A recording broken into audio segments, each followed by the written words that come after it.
Guy and Lillian Hughes aren't your typical garden variety retired couple. Their past is unique.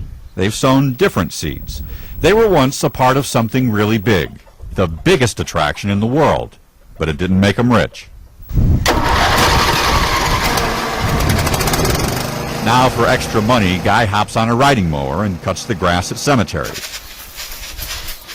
Lillian keeps the poultry plump. She ought to know a little bit about chicken feed. Guy and Lillian used to work in the unglamorous end of show business, carnivals. And it's hard work. Don't let anybody tell you it's not. That's not a leather strap, it's a man's belt. The carnival show was a family effort, but the big star was Guy's brother, Robert Earl. He wore the pants in this showbiz family.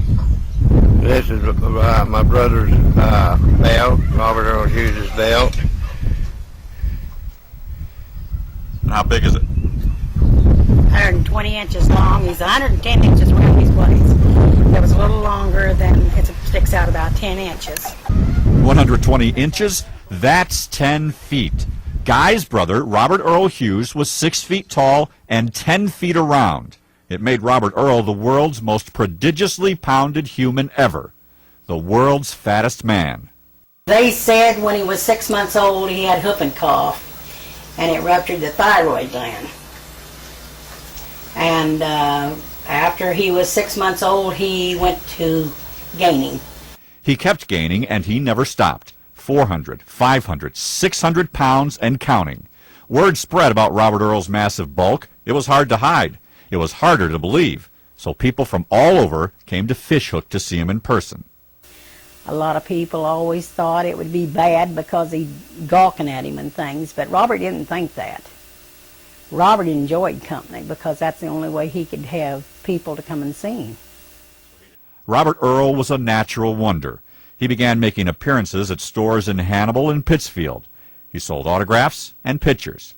With Guy and Lillian acting as drivers and managers, Robert Earl appeared at county fairs and carnivals as a sideshow attraction. Most of the people were kind. Some were not.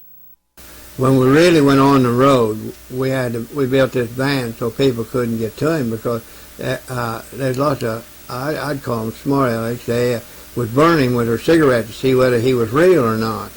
So you had to keep the public away from him then. But to go along with his size, Robert Earl had an enormous and unbreakable spirit. He had a huge capacity for giving and taking joy. His emotions were not disproportionate. I don't think I ever saw Robert when he was sad about anything. He was always happy. By the time he died in 1958 of kidney trouble, Robert Earl Hughes weighed half a ton. It was a Guinness World Record. Naturally, his funeral was big. They set up a tent. 1,500 people attended the services in Mount Sterling. Making people smile was easy for Robert Earl. It made him feel good to make others feel good. And when you got down to it, he wasn't so different after all. You can take all kinds of measurements of a man, but in the life of Robert Earl Hughes, one statistic stands out. Pound for pound, he may have been the happiest person who ever lived.